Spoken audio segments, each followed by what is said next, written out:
Hello, আসসালামু আলাইকুম। আজকে আমি উদন রান্না করব, জাপানিজ উদন। বাংলাদেশের জিনিস দিয়ে জাপানিজ উদন। তো উদন রান্না করতে প্রথমে আমি পানি দিয়েছি।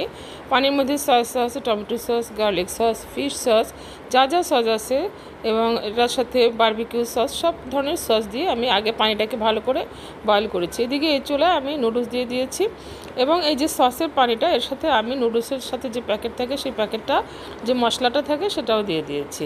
তো আজকে সকালবেলা আমার খুবই উদন খেতে ইচ্ছা করছিল। তারপরে এটাকে নুডলসটাকে ভালো করে একটু বয়েলটাকে ভালো করে ঠান্ডা পানি দিয়ে ধুয়ে নিতে হবে। ধুয়ে এটাকে সেই সসের সাথে ডুবিয়ে দিতে হবে এবং সাথে করে আপনি হয়তো বা বয়েলড এগ অথবা আপনি যদি পোস্ট ডিম খান তো সেটাও খেতে পারেন। সাথে কোনো ভেজিটেবল থাকতে পারে, সাথে প্রন টেম্পোরা থাকতে পারে, কিন্তু এগুলো আমার ছিল না, তো আমি এভাবে রান্না করেছি। তো এভাবেই খেয়ে দেখবেন কীরকম লাগে। খুবই ভালো লাগে। আল্লাহ হাফেজ।